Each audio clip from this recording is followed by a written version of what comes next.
जाता है ये उन बच्चों के लिए जो एक साल में मुझे इस कंपटीशन को निकालना है और हलाल में निकालना है।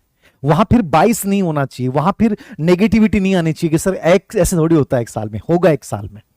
एक बार जुड़िए आप, ईमानदारी के साथ जुड़िए। मैं जो चीजें कह रहा हूं ना उस जोश के साथ कीजिए। जैसे उस जो सुबह जूस बनाने वाले ने मेरे को बोला कि सर आंख खुल जाती हैं, करता हूं सर, मजा आता है, मकान बन गया सर। चीजें होती हैं, करनी पड़ेंगी। ये नहीं सर 4 महीने में कैसे मैनेज होगा, अरे मैनेज कैसे नहीं होगा, 4 साल में भी नहीं होगा मैनेज नहीं करने वाला तो, और मैनेज करने वाला 4 महीने में भी कर लेता है। 1 साल का प्लान है। स्टडी शेड्यूल डिजाइन का मतलब है ये आपको डिजाइन करना है, किसी और के अकॉर्डिंग नहीं।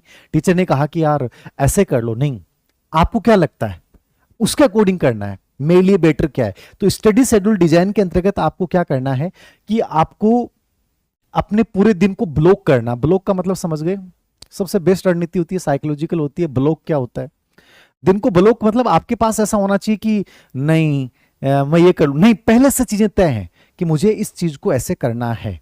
मैं मान लो मॉर्निंग सेशन में पढ़ रहा हूं, मैं इवनिंग सेशन में पढ़ रहा हूं, जो भी आपको लगता है अपने अकॉर्डिंग प्लान बनाइए कि मुझे मॉर्निंग टाइम में पढ़ना बढ़िया लगता है, 12 बजे से पहले मुझे 6 घंटे निकालने हैं, सबसे बेस्ट स्ट्रेटजी होती है, ठीक है। मुझे 2 घंटे प्रैक्टिस करनी है, मुझे 1 घंटे पीवाईक्यू निकालने हैं, मुझे आधी घंटे या 1 घंटे मुझे इसका टेस्ट देना है। पूरा का पूरा तुम्हारे साल में 1 साल का प्लान होगा कि शुरुआत जो मैं करूंगा वो बेसिक से करूंगा। पहला 1 और 2 महीने मुझे सिलेबस की समझ बनाते हुए राजस्थान बोर्ड एनसीईआरटी, सब टीचर अलग बोलेंगे कि एनसीईआरटी पढ़ लो, कोई भी किताब पर्याप्त नहीं होती है, हर किताब अच्छी होती है, उस किताब को बेहतरीन बनाना पड़ता है स्टडी शेड्यूल से, उसमें नई चीजें ऐड ऑन करनी पड़ती हैं। तो ये चीज दिमाग में रखिए। तो स्टडी शेड्यूल ऐसा होगा 1 से 2 महीने में आप बेसिकली कंप्लीटली तैयार कर लोगे, बहुत आराम से चीजों को पढ़ोगे, ठीक है। 2 से 5 महीने के बीच में आप चीजों को स्ट्रांगली कॉन्सेप्ट आधारित पढ़ना शुरू कर दोगे, ठीक है।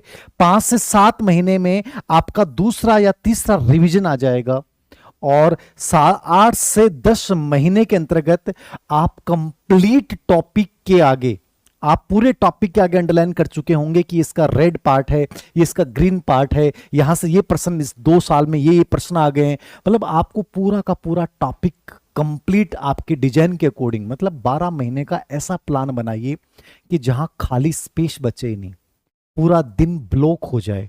तो स्टडी शेड्यूल डिजाइन ये आपका खुद का होना चाहिए। इसको मतलब ऐसे फॉलो करो कि मजा आ जाए। ऐसे नहीं होना चाहिए सर कर लेंगे, नहीं नहीं कोई बात नहीं, आज नहीं पढ़ पाए, कल अच्छे से करेंगे। मतलब ये चीजें मत दिमाग में लिखाओ कि मैंने इतना समय खराब कर दिया, 2 साल खराब कर दी। जो खराब कर दी वो डाटा है, वो चला गया, उसको क्यों याद करना। मुझे बेटर कैसे करना है, मुझे इस साल में लेना है, बस सिंपल सा थ्योरी है। 1 साल में ये एग्जाम होनी चाहिए और इस तरीके से होगी। थोड़ा सा मोटिवेशन लेके आओ चीजों को लेकर। तो मैं उस जूस वाले की बात से इतना मोटिवेटेड हूं, मुझे लगा यार कोई इंसान ऐसे कैसे कि मेरा सपना घर बनाना जयपुर में, तो मैं करूंगा, और कर लिया मैंने। एक हम सोचते रहते हैं करना तो है सर, प्लीज आप बता दो ना, आप बता दो, ऐसे थोड़ी होता है, चीजें करनी पड़ेंगी।